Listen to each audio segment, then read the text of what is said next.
Good morning to everybody. How you doing? Hope all's well. Keep up the beautiful work. Today is Thursday. The time is flying.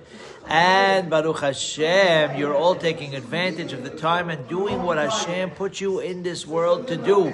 You're learning Torah. Today, as we mentioned yesterday in one of the classes, is the Yarsite of Rav Yisrael Salanter, Rav Yisrael Salanter.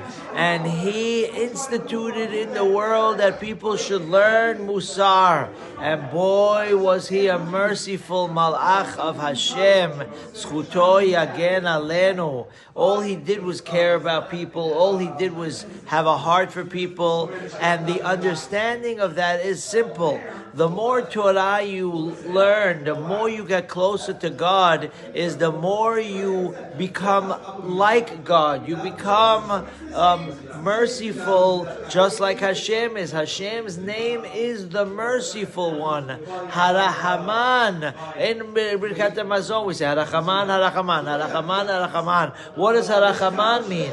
It means the merciful. That's what we're calling Hashem, the Merciful One. When we learn Gemara, they want to say the Torah says, it says Rachmana Amar, the Merciful One says. So the more someone gets closer to God, the more Torah they learn. As we mentioned, Batya, he was the greatest of the greatest of the great, and he was so merciful. He told a mohel, he said, please wash your hands upstairs. Rabbi Reuven Elbaz, he should live and be well. Every single Batya had a milah every day. We said Yehi Shem every day. For all those years, I'm still having trouble when I come back here. You have Anna. Everyone would rather Yehi Shem. But imagine for years saying Yehi Shem and not saying Tefillah David, and all of a sudden starting to say it when you're here. But long story short, we should have many parties. Hawadiah was sandak every day, if not once, twice,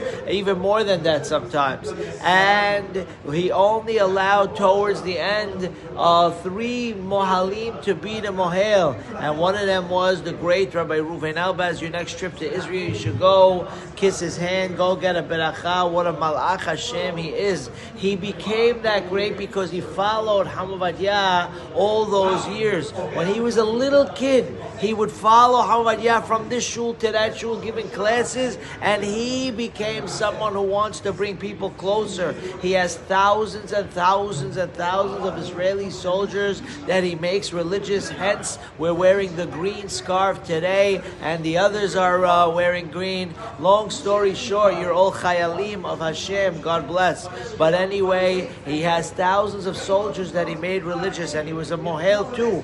And when he would come to Batya's house, of course Batya is going to let him be one of the star mohalim. But he told Rabbi Reuven Elbaz, go upstairs and wash your hands in my home. Don't wash your hands down here. And he said, Rabbi, I don't want to have to go in your home. I'm washing my hands here. He says, wrong.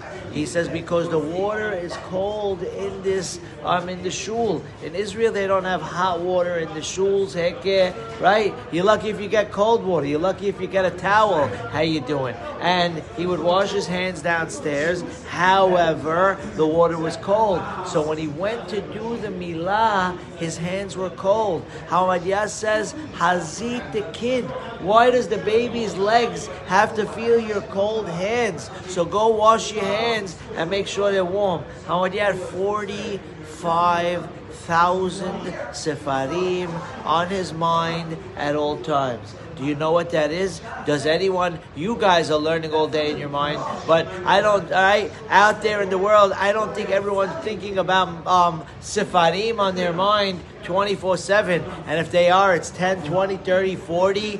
45,000 sefarim. He has the entire world on his mind. You think the Shas party was politics? You think Batya wants politics? He wants the yeshivot to get money. If the soccer teams who play on Shabbat get money from the government, don't you think we should? It was not a gazillion times a gazillion percent. L'shem shamayim Batya. He had the whole dinya on his head. And what's he thinking speaking about Hazit, the baby's legs are getting cold hands. Go wash your hands upstairs. That is the epitome of a gadol, because they're close to Hashem. They become merciful like Hashem. And Rav Yisrael Salanter was the epitome of mercy. There's a story that when he was going to Kal Nidrei, Yom Kippur, the holiest night of the entire year, people are trembling, everyone's getting closer to Hashem, repenting, getting ready for the holiest day of the year. All of a sudden, he leaves the house, but when everyone gets to shul, the rabbi's not in shul.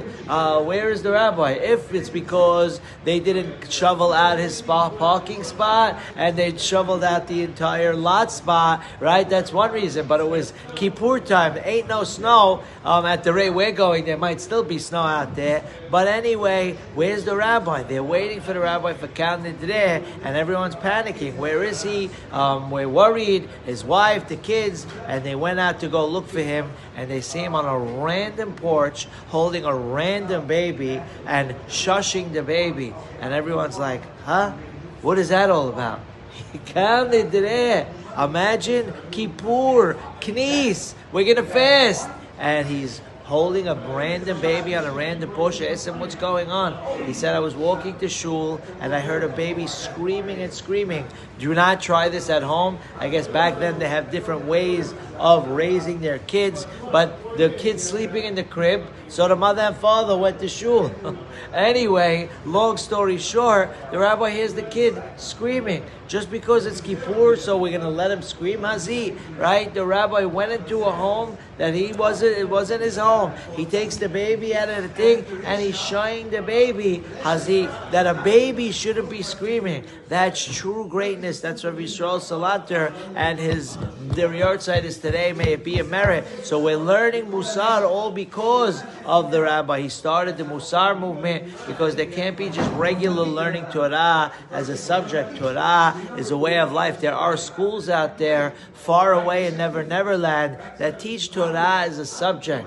You don't want your kid to learn Torah as a subject. Why? Because if it's just like math, just like science, kish kanish. But if you send them to a school like our schools that have the warmth and the love of Torah and the Yirat Shamayim, and they infuse it into the child, that's how we pick a school. But the education, look at the world today. You want to tell me education? Shema Yisrael anyway. So, I mean, just because it's a quarter of an inch less education, you're going to sacrifice the whole reason why we were put in the world. But anyway, Baruch Hashem, like we said, you're all going on the right path. We went off tangent today. However, we spoke about the rabbi, and he's going to be a merit for all of us. We'll continue the official subject of the Pele Yoetz in the next class tomorrow. Be'ezrat Hashem Yitbarach. The subject was debt. By learning about the Chacham, all debt will be erased, and Be'ezrat Hashem, you'll be from the lenders and the givers,